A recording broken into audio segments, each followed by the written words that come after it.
more generally speaking, fuels versus biofuels.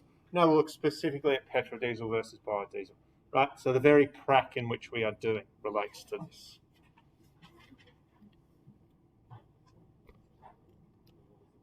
Okay. Petrodiesel production. When you think about petro, it just means from petroleum-related products, right? So fractional distillation of crude oil, larger hydrocarbons, right?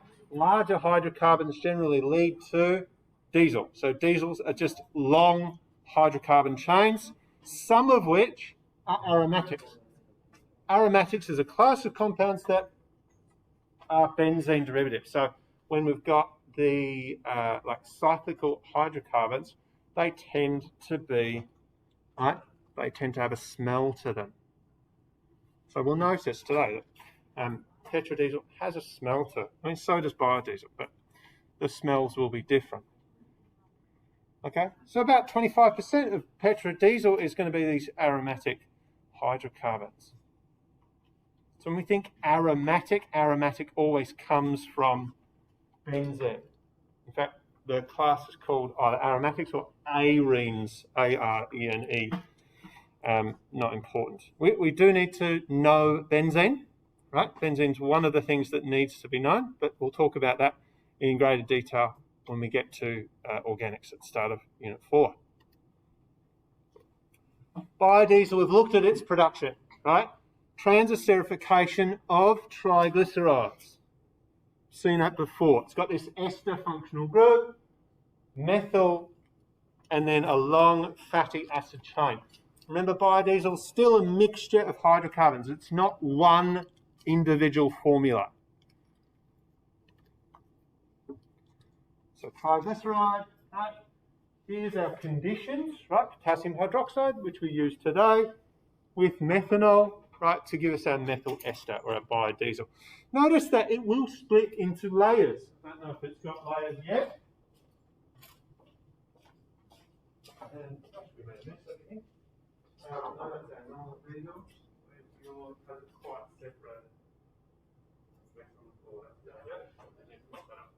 Right, so it hasn't quite separated yet. Hopefully that will. This one has started to separate.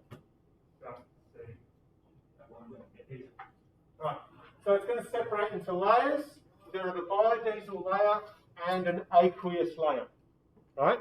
So stuff that remains in solution. Which order will they be in? What's going to be on top? What's going to be on bottom? Aqueous on bottom. Aqueous is going to be on bottom, correct. Why? It's more dense, yeah? Why is it more dense? What do we know about water?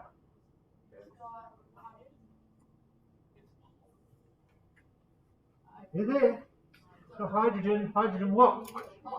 Hydrogen bonding, yeah? Hydrogen bonding means the molecules can pack tighter together, therefore more dense. What type of bonding do you think has biodiesel? What's it made of? Yeah, predominantly dispersion forces. It will have some dipole-dipole because of the ester. Note, ester, dipole-dipole, carboxylic acid, hydrogen bonding, right? But ester is only dipole-dipole. Esters are slightly soluble in water because it's called a hydrogen bond acceptor, but it's not a hydrogen bond donator because there's no hydrogens attached to those oxygens. Does that make sense? Yeah? So it's dipole-dipole between each other only.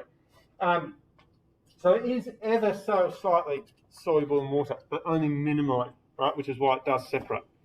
And glycerol, highly polar, right? 3 hydroxyl groups. What else is going to be in that aqueous layer? Potassium hydroxide. Yeah, potassium ions and hydroxide ions. What else is going to be in there? Potentially.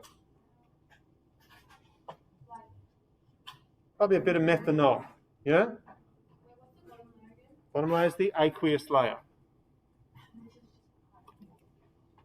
Cool. Polarity. Petrodiesel versus biodiesel. Petrodiesel is completely non-polar. Yeah, so the only forces in petrodiesel is dispersion. It's just a long hydrocarbon chain. There's no polar functional groups. Biodiesel is polar, right? We just mentioned this because the ester functional group able to form dipole-dipole bonds. And therefore, the presence of this ester functional group affects the properties of biodiesel. Okay, let's have a look at a exam question. And you'll notice that I do this a lot, right? In every presentation, there are exam questions because I want you to have exposure right from the beginning of the course to get you thinking already about the exam, how exam questions are worded and so on. It's a mixture of fatty acid methyl esters. Particular triglyceride used was analysed by reacting with excess methanol and potassium hydroxide catalyst. Right, so hydroxide helps to hydrolyse that functional group. Reaction produced blah and glycerol. At the conclusion, 2 liquid layers were observed in the reaction vessel. Bottom layer was aqueous. Other than water, name one substance that would be found in the aqueous layer. Hydroxide ions. Yeah, awesome. Justify your answer. Why? Yeah, why else is it in the aqueous layer though? It's polar, right? So that's why. Yeah. We can still have things not used in the reaction and not to be soluble. Yeah? That's something to consider. There we go. Surprisingly, 34% in that year got nothing. Right? 50% of students got 1 mark that probably went towards labelling something. Only 17% got the justification in there. Glycerol, soluble in water due to the hydroxyl groups or hydrogen bonding. Methanol, hydroxide or the ions thereof, ion dipole bonding. So notice how that's different.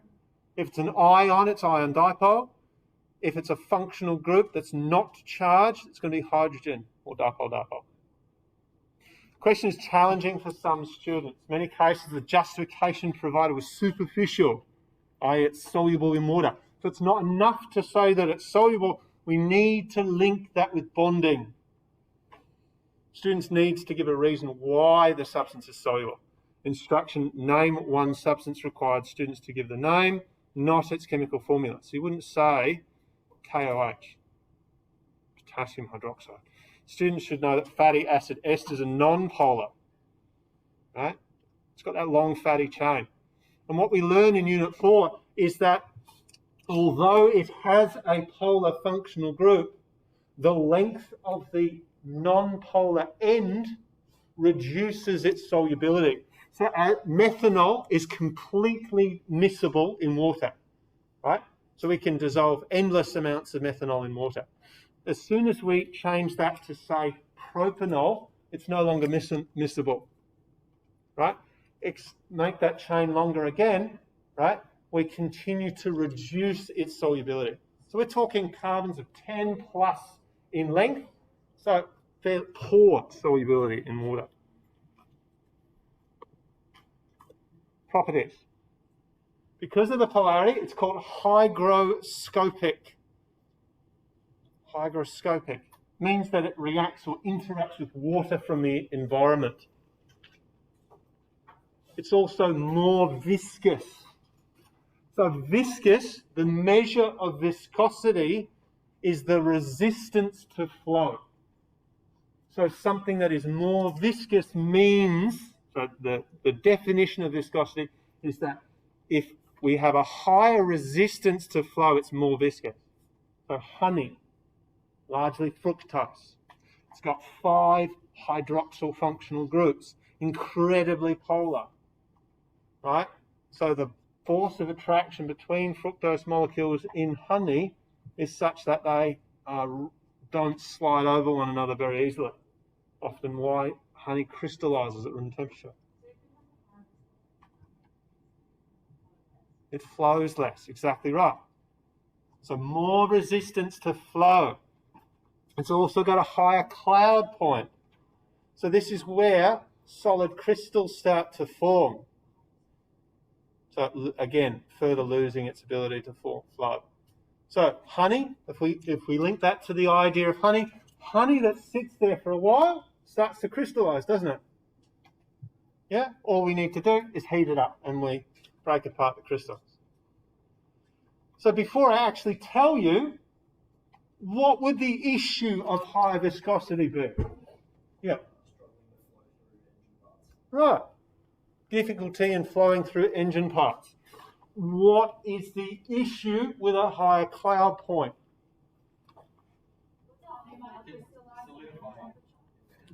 May solidify in the engine, yeah? So we therefore would need higher operating temperatures. So it's not much use having biodiesel in the middle of winter in Canada, yeah? Or Russia, for that matter. Australia probably could use biodiesel year round, except maybe in the alpine regions. Yeah. The temperature it means it solidifies at a lower temperature. So we need to operate at a higher temperature in order for it to work properly. Yeah, higher cloud point. Yeah. So that means that when you go to Australia, obviously alpine, yep. What type of actual chemical? It's probably a petrodiesel, right? So just a normal hydrocarbon chain, flows readily, doesn't solidify as much. Okay, I'll come back and show you this later. Densities. Density is fairly similar. Viscosity, right? Biodiesel, almost double. And we don't need to know specific values. That's not why I'm showing you this. Comparatively, though, is what we need to consider. So density is fairly similar. Viscosity, biodiesel, almost double. Cloud point, we can see negative 15 for petrodiesel up to 5 degrees, biodiesel negative 3 to 12-ish. Yeah. So what that means, petrodiesel, we can operate it at lower temperatures. Energy content, fairly similar. Petrodiesel slightly higher. Why? Why might that be? I will tell you, but why do you think first? Why do we think the energy content is higher for petro than bio? Let's consider. It's something to do with bonding, yeah? Stronger bonds, yeah.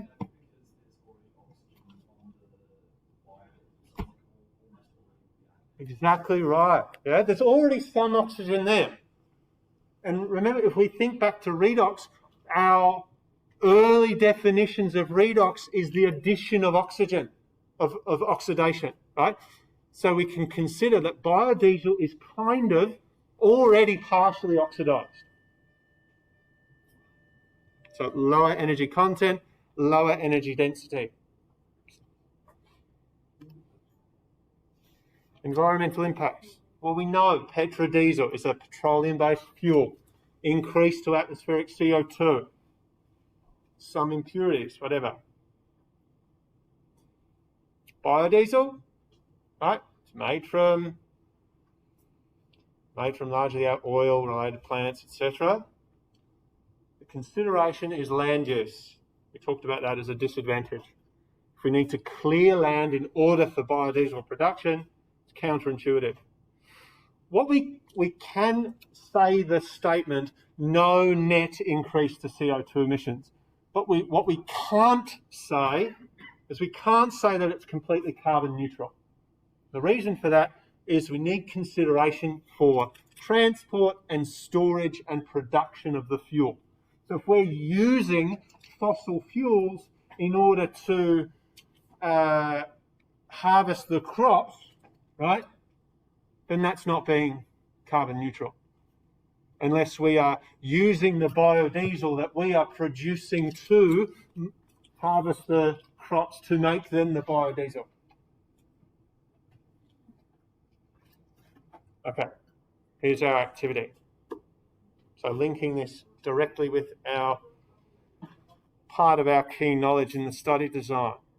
Comparing the source, the chemical structure, combustion, and the flow along fuel lines or viscosity of those two fuels, petro and biodiesel.